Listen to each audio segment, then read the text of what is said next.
Hi, my name is Monica. My friends call me Mo. Welcome to Bible in a Year with Mo. Today is day 27, so I will be reading Genesis 27, Psalm 27, and Matthew 27. And I am going to dive right in. Genesis 27.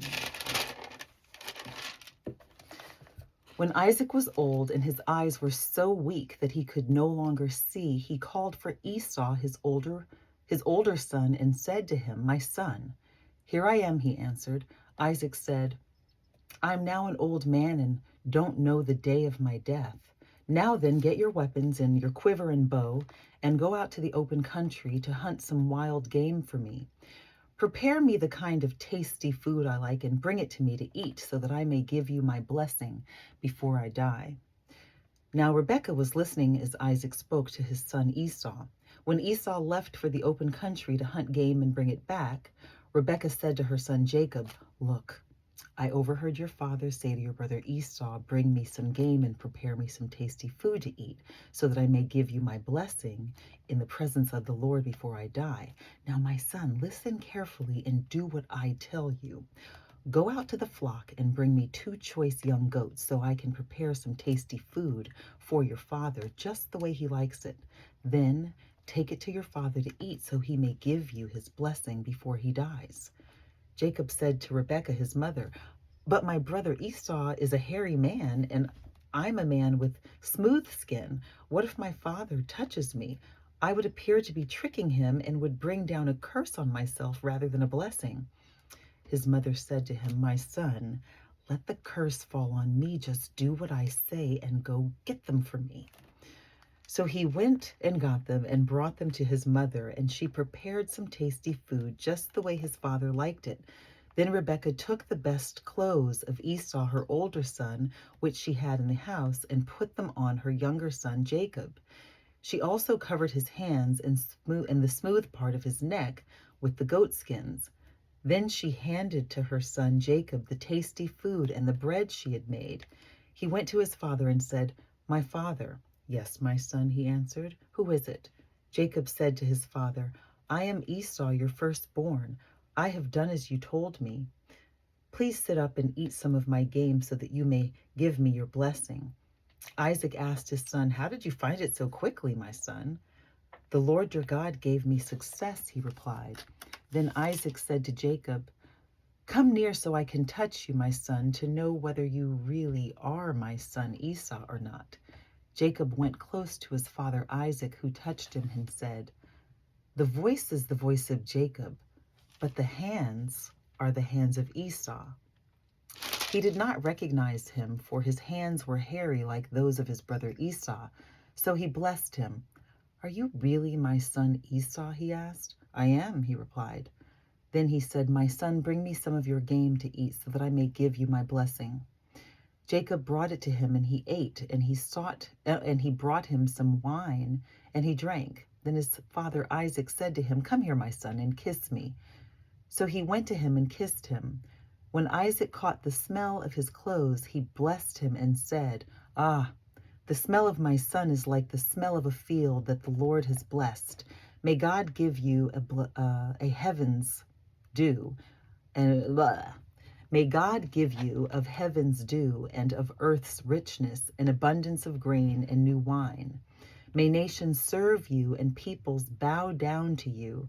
Be Lord over your brothers, and may the sons of your mother bow down to you. May those who curse you be cursed, and those who bless you be blessed." After Isaac finished blessing him, and Jacob had scarcely left his father's presence, his brother Esau came in from hunting. He too prepared some tasty food and brought it to his father, then said to him, "My father, sit up and eat some of my game, so that you may give me your blessing." His father Isaac asked him, "Who are you?" "I am your son," he answered, "your firstborn, Esau." Isaac trembled violently and said, "Who was it then that hunted game and brought it to me? I ate it just before you came, and I blessed him, and indeed he will be blessed."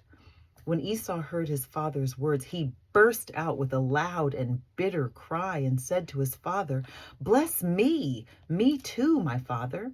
But he said, "Your brother came deceitfully and took your blessing."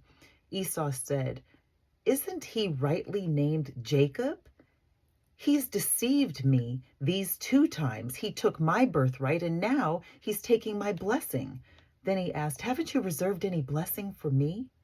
Isaac answered Esau, "I have made him lord over you and have made all his relatives his servants, and I've sustained him with grain and new wine. So what can I possibly do for you, my son?" Esau said to his father, "Do you have only one blessing, my father? Bless me too, my father." Then Esau wept aloud. His father Isaac answered him, "Your dwelling will be away from the earth's richness, away from the dew of heaven above. You will live by the sword and you will serve your brother. But when you grow restless, you will throw his yoke from off your neck." Esau held a grudge against Jacob because of the blessing his father had given him. He said to himself, "The days of mourning for my father are near. Then I will kill my brother Jacob." When Rebekah was told what her older son Esau had said, she sent for her younger son Jacob and said to him, "Your brother Esau is consoling himself with the thought of killing you. Now then, my son, do what I say. Flee at once to my brother Laban in Haran. Stay with him for a while until your brother's fury subsides. When your brother is no longer angry with you and forgets what you did to him, I'll send word for you to come back from there. Why should I lose both of you in one day?" Then Rebekah said to Isaac, "I'm disgusted with living because of these Hittite women.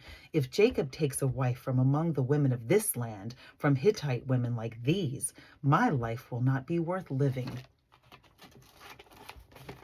Okay. Psalm 27.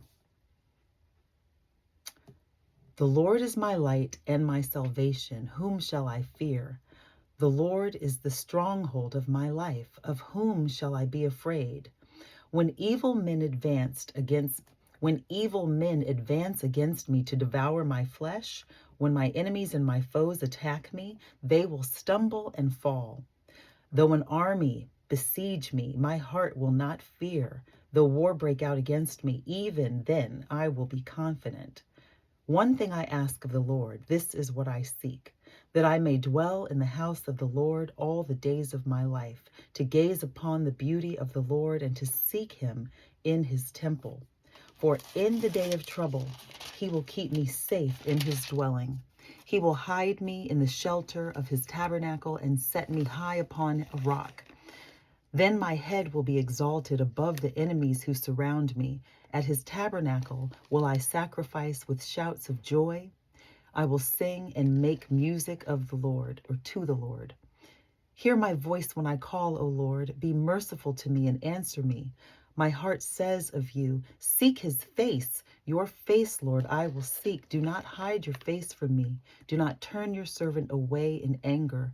You have been my helper. Do not reject me or forsake me, O my God, O my Savior. Though my father and my mother forsake me, the Lord will receive me. Teach me your way, O Lord. Lead me in a straight path because of my oppressors. Do not turn me over to the desire of my foes, for false witnesses rise up against me, breathing out violence. I am still confident of this. I will see the goodness of the Lord in the land of the living. Wait for the Lord, be strong and take heart, and wait for the Lord. And now, Matthew 27, Matthew chapter 27.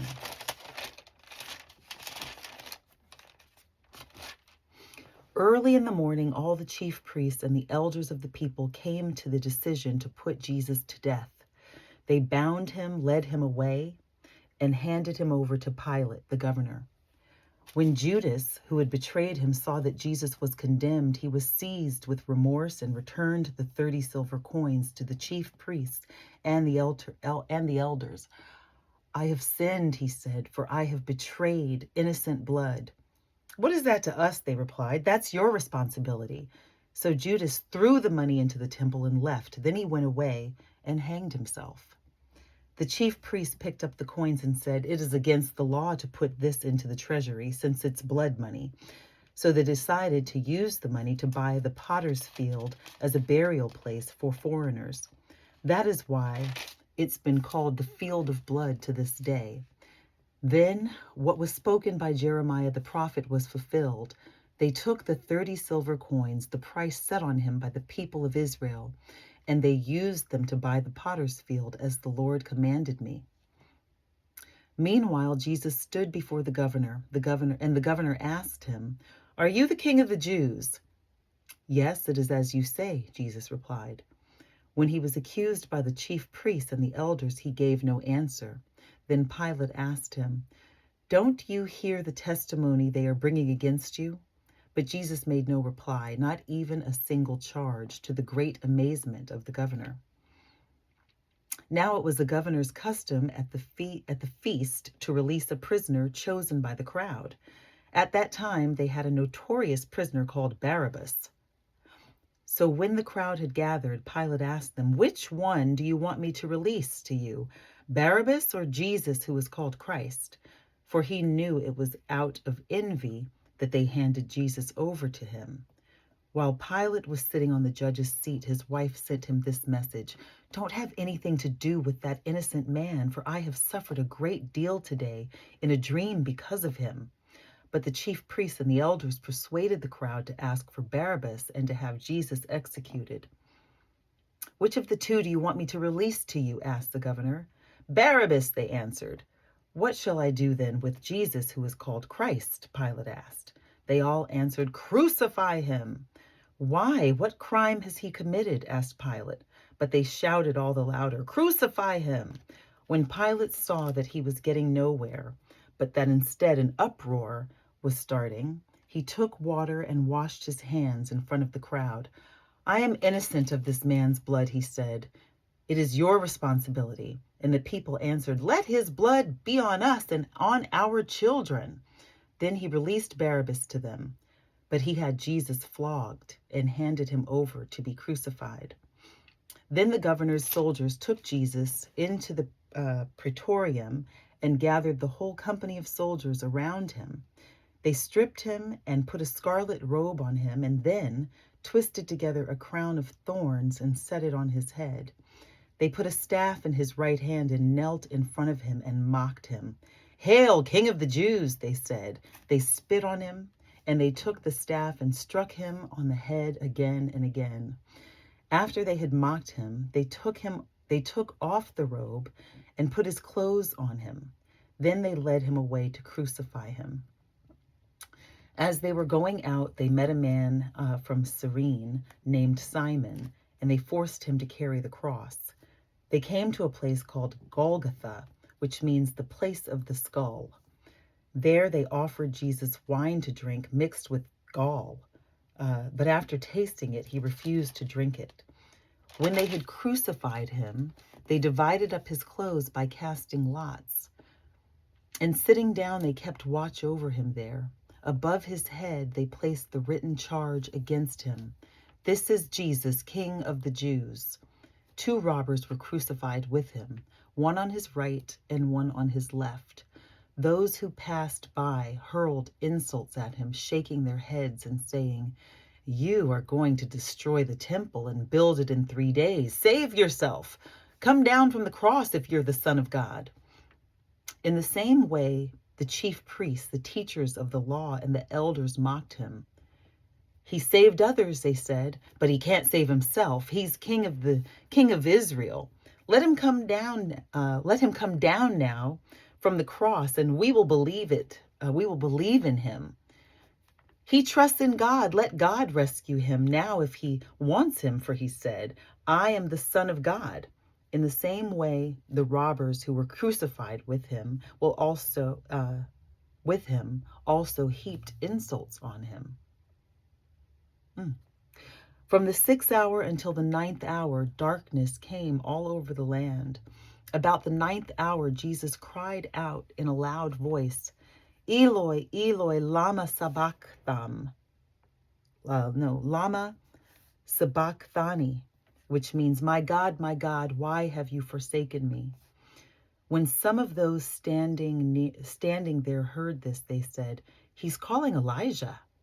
Immediately, one of them ran and got a sponge. He filled it with wine vinegar, put it on a stick, and offered it to Jesus to drink.